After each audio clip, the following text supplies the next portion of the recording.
गुजरात के एक छोटे से गांव में माधव अपनी पत्नी सीता के साथ रहता था। उनका घर छोटा था और आमदनी भी ज्यादा नहीं थी, लेकिन माधव मेहनत करने से कभी पीछे नहीं हटता था। वो हमेशा कुछ नया करने के बारे में सोचता रहता था। सीता, घर में गेहूं का आटा और आलू तो है ना। आज मैं इन्हीं से कुछ ऐसा बनाने की सोच रहा हूं जिससे हमारी कमाई की एक नई शुरुआत हो सके और घर की परेशानी भी थोड़ी कम हो। हाँ माधव, आटा और आलू दोनों है, लेकिन घर का राशन भी ज्यादा नहीं बचा है। इसलिए हमें हर चीज सोच समझकर खर्च करनी होगी और नुकसान से बचना होगा। इसीलिए तो सोच रहा हूं कि गांव के चौराहे पर अपने हाथों से गर्मा गर्म आलू के पराठे बनाकर बेचूं। शायद यही छोटा सा काम हमारी जिंदगी बदलने की शुरुआत बन जाए। लेकिन माधव, गांव में पहले से ही नाश्ते की कुछ दुकानें हैं। लोग आखिर तुम्हारे पराठे ही क्यों खरीदेंगे? तुम्हें उनमें कुछ खास रखना पड़ेगा। मैं गेहूं के आटे से ऐसे स्वादिष्ट आलू पराठे बनाऊंगा जिनका स्वाद खाने के बाद लोग आसानी से भूल नहीं पाएंगे। साथ में अपनी खास लहसुन की चटनी भी दूंगा। अगली सुबह माधव सूरज निकलने से पहले ही उठ गया। उसने सबसे पहले आलू उबाले और फिर उनमें डालने के लिए ताजा मसाला तैयार करने लगा। इसके बाद उसने लहसुन की चटनी बनाने की भी तैयारी शुरू कर दी। उबले हुए आलू में हरा धनिया, हरी मिर्च, थोड़ा जीरा और मेरा खास मसाला डालूंगा। साथ में लहसुन, लाल मिर्च और मसालों से चटपटी चटनी बनाऊंगा। मसाले में मिर्च थोड़ी कम रखना माधव। गांव में बच्चे और बुजुर्ग भी तुम्हारे पराठे खाने आएंगे, इसलिए चटनी का स्वाद तीखा हो, लेकिन बहुत ज्यादा तेज नहीं। हाँ, स्वाद ऐसा रखूंगा कि बच्चे हो या बुजुर्ग, हर कोई आराम से पराठा खा सके। और जिसे ज्यादा चटपटा पसंद हो उसे अलग से लहसुन की चटनी ज्यादा दे दूंगा। माधव ने गेहूं के आटे की लोइयां तैयार की और उनमें मसालेदार आलू भरकर एक एक पराठा बेलने लगा। दूसरी तरफ सीता ने लहसुन की चटनी तैयार करने में उसकी मदद की। अरे माधव, सुबह सुबह इतनी तैयारी किस चीज की कर रहा है? यहाँ से तो पराठे के साथ किसी मसालेदार चीज की खुशबू भी आ रही है। देख नहीं रहा, आज से मेरी अपनी आलू पराठे की दुकान शुरू हो रही है और हर पराठे के साथ मेरी खास लहसुन की चटनी भी मिलेगी। अच्छा, लेकिन भाई पहला ग्राहक कहाँ से आएगा? कहीं ऐसा ना हो कि पूरा दिन पराठे बनाकर आखिर में तुझे ही खाने पड़ जाएं। पहला ग्राहक आ जाएगा या कल, मुझे नहीं पता, लेकिन मैं मेहनत करता रहूंगा। अगर पराठे के साथ चटनी भी लोगों को पसंद आ गई तो दुकान जरूर चलेगी। माधव ने गांव के चौराहे पर एक छोटी सी दुकान लगाई। उसने तवा चढ़ाया, पहला पराठा गर्म तवे पर रखा और पास में एक कटोरी में अपनी ताजा लहसुन की चटनी भी रख दी। वाह, तवे पर पड़ते ही मक्खन की खुशबू पूरे चौराहे पर फैल गई। ऊपर से लहसुन की चटनी की खुशबू आ रही है। अब देखते हैं पहला ग्राहक कौन बनता है। अरे माधव, खुशबू तो सच में बहुत अच्छी आ रही है, लेकिन याद रखना, सिर्फ खुशबू से दुकान नहीं चलती। ग्राहक भी चाहिए और स्वाद भी अच्छा होना चाहिए। शंकर भाई, आज ग्राहक कम आएंगे तो भी मैं परेशान नहीं होऊंगा। हर बड़ी दुकान की शुरुआत कभी छोटी होती है। बस मेहनत और स्वाद दोनों में कमी नहीं होनी चाहिए। कुछ देर बाद खेत से लौटता हुआ किसान रमेश वहां से गुजरा। तवे पर सिकते आलू पराठे और लहसुन की चटनी की खुशबू ने उसके कदम रोक दिए। माधव, एक गर्मा गर्म आलू पराठा देना। ऐसा बनाना कि खेत की पूरी थकान एक ही निवाले में दूर हो जाए, और ये चटनी भी थोड़ी देना। रमेश भैया, आज का पहला पराठा आपकी पसंद का ही बनेगा। ऊपर से थोड़ा मक्खन लगाऊंगा और साथ में मेरी खास लहसुन की चटनी भी दूंगा। माधव में गेहूं के आटे की लोई में मसालेदार आलू भरे और बहुत सावधानी से पराठा बेलने लगा। फिर उसने उसे तवे पर रखा और साथ में चटनी की कटोरी तैयार कर दी। अरे वाह माधव, पराठा तो बहुत अच्छे से बेल रहा है और ये चटनी देखने में तो बहुत चटपटी लग रही है। भैया, पराठा गोल होना जरूरी है, लेकिन उससे भी ज्यादा जरूरी है कि हर निवाले में स्वाद और मेहनत दोनों महसूस हो। चटनी उस स्वाद को और बढ़ा देगी। माधव ने पराठे को तवे पर दोनों तरफ से सुनहरा सेका, फिर ऊपर से थोड़ा मक्खन लगाकर गर्मा गर्म पराठा प्लेट में रखा और साथ में अपनी खास लहसुन की चटनी भी परोस दी। एक निवाला लेते ही समझ गया, आलू का मसाला बहुत बढ़िया है और ये लहसुन की चटनी तो पराठे के साथ कमाल की लग रही है। सच में पसंद आई भैया। मैंने सोचा था कि पराठे के साथ अपनी बनाई चटनी दूंगा ताकि लोगों को बाकी दुकानों से थोड़ा अलग स्वाद मिले। बहुत पसंद आई। कल से मेरे खेत पर काम करने वाले लोगों के लिए भी यहीं से पराठे ले जाऊंगा। चटनी थोड़ी ज्यादा रखना, सबको बहुत पसंद आएगी। माधव के चेहरे पर खुशी आ गई। उसकी पहली कमाई बहुत बड़ी नहीं थी, लेकिन उसके लिए वो उसके नए सफर की पहली खास जीत थी। सबसे अच्छी बात ये थी कि रमेश को पराठे के साथ चटनी भी बहुत पसंद आई थी। माधव बेटा, 2 आलू पराठे देना, एक मेरे लिए और एक घर के बच्चों के लिए ले जाऊंगी। साथ में थोड़ी वो लहसुन वाली चटनी भी देना। अभी देता हूँ काकी।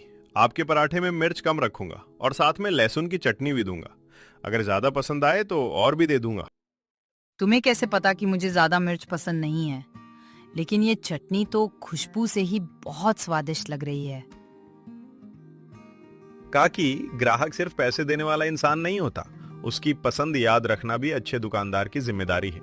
और चटनी पसंद आए तो मेरी मेहनत सफल समझूंगा। धीरे धीरे माधव के पराठों की चर्चा पूरे गांव में फैलने लगी। अब लोग सिर्फ आलू पराठे के लिए नहीं, बल्कि उसकी खास लहसुन की चटनी के लिए भी दुकान पर आने लगे। सीता, आज बाजार में आलू बहुत महंगे मिल रहे हैं। अगर दाम बढ़ाऊंगा तो मेरे पुराने ग्राहक परेशान हो जाएंगे। ऊपर से चटनी का सामान भी खरीदना है। कुछ दिनों तक कम मुनाफे में काम कर लो माधव। लोगों का भरोसा टूट गया तो उसे वापस बनाना ज्यादा मुश्किल होगा। चटनी की मात्रा भी जरूरत के हिसाब से रखना।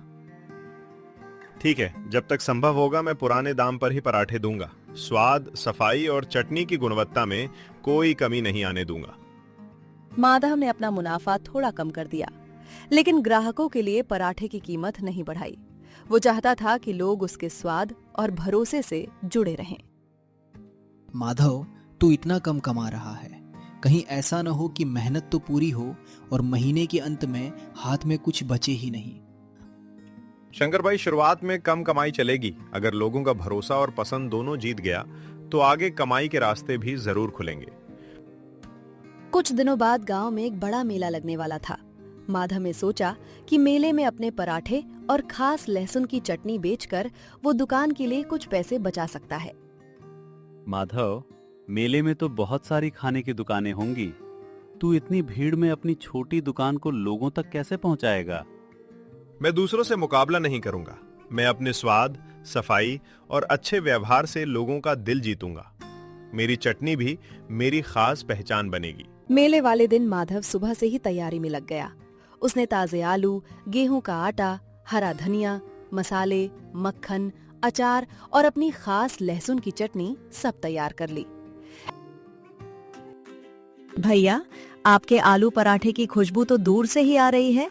एक प्लेट गर्मा गर्म देना और साथ में वो लाल वाली लहसुन की चटनी भी।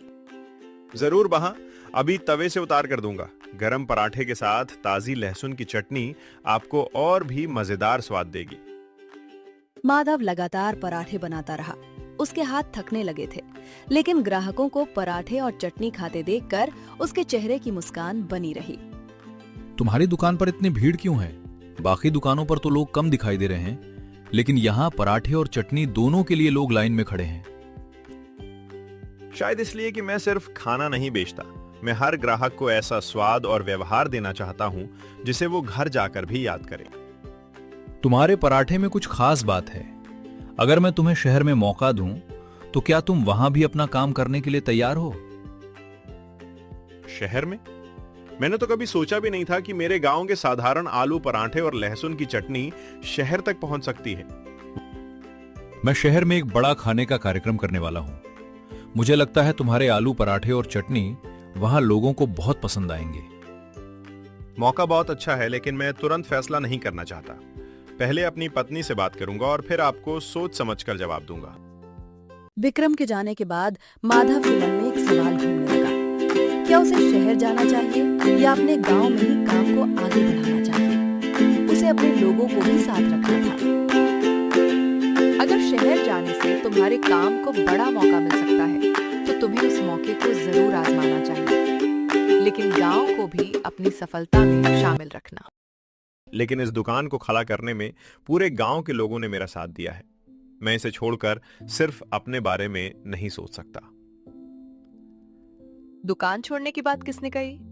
तुम शहर में कुछ समय काम करके वापस गांव में अपना काम और भी बड़ा कर सकते हो। सीता, तुमने तो मेरी पूरी परेशानी ही आसान कर दी। मैं शहर का मौका भी लूंगा और अपने गांव को भी हमेशा साथ लेकर चलूंगा। माधव ने विक्रम का प्रस्ताव स्वीकार कर लिया, लेकिन शहर जाने से पहले उसने गांव वालों के लिए एक खास और बिल्कुल नया पराठा बनाने का फैसला किया। सीता, इस बार मैं गांव वालों को अपना नया आलू पराठा खिलाऊंगा। उसमें आलू के साथ थोड़ा चीज भी होगा और साथ में वही हमारी खास लहसुन की चटनी रहेगी। चीज वाला आलू पराठा। गांव वालों ने शायद ऐसा पराठा पहले कभी नहीं खाया होगा। पता नहीं उन्हें नया स्वाद पसंद आएगा या नहीं। इसीलिए तो बनाऊंगा। हमारे पुराने पसंदीदा आलू पराठे में थोड़ा नया अंदाज जोड़कर देखता हूँ। चटनी के साथ इसका स्वाद और भी अच्छा लगेगा। माधव ने उबले हुए आलू में मसाले मिलाए, फिर गेहूं के आटे की लोई में आलू की भरावन के साथ थोड़ा चीज भी भर दिया। पास में लहसुन की चटनी तैयार थी। अरे माधव, ये अंदर क्या डाल रहा है? आलू तो समझ आया, लेकिन ये सफेद सफेद चीज क्या है?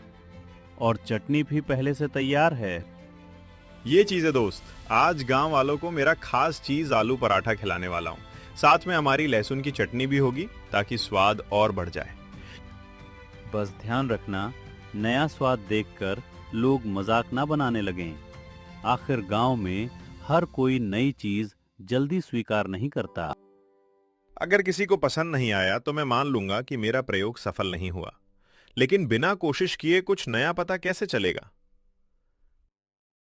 माधव ने पहला चीज आलू पराठा तवे पर रखा।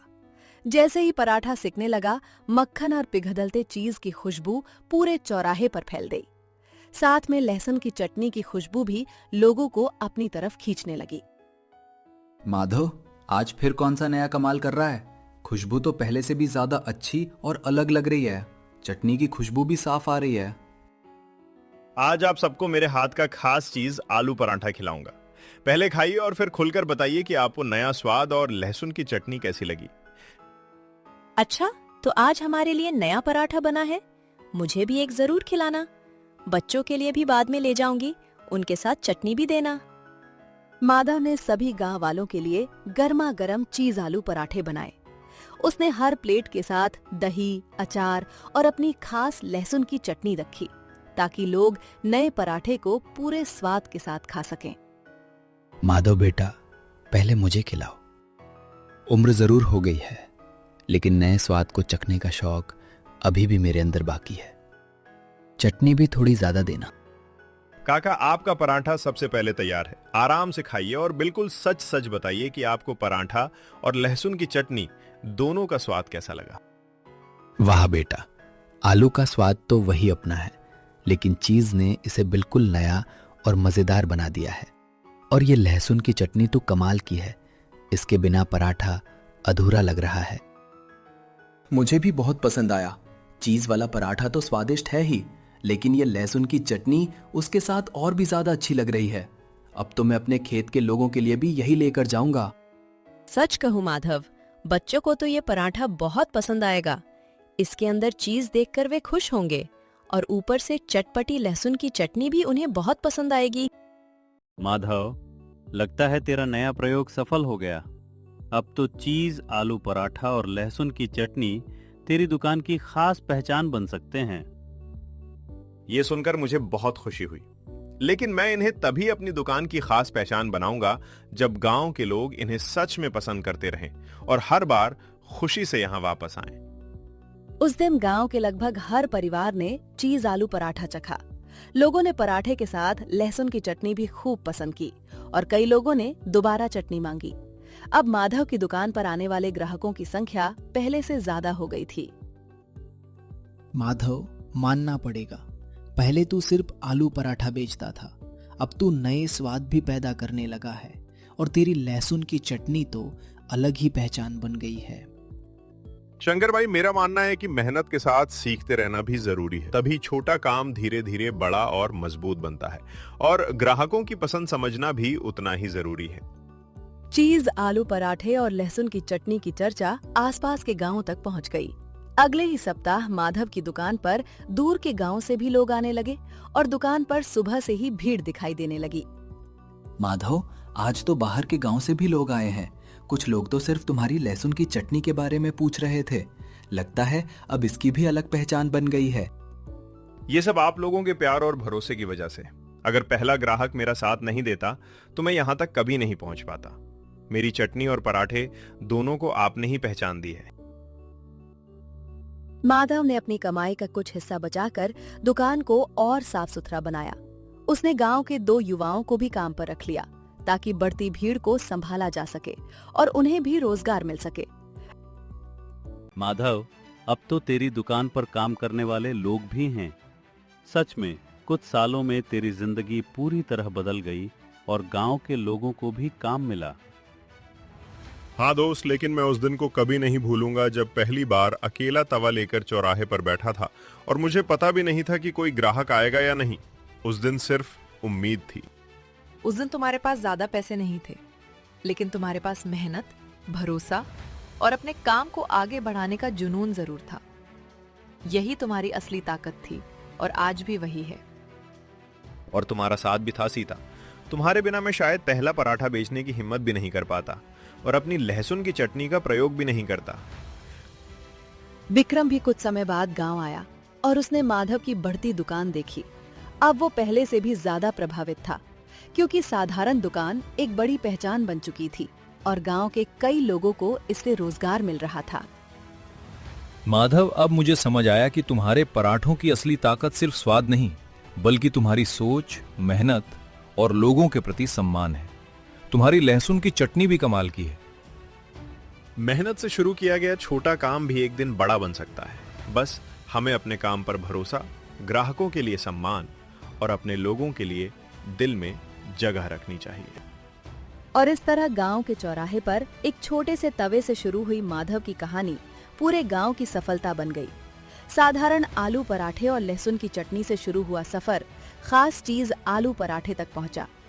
माधव ने साबित कर दिया कि मेहनत, ईमानदारी और नए विचारों के साथ छोटी शुरुआत भी एक दिन बड़ी पहचान बन सकती है।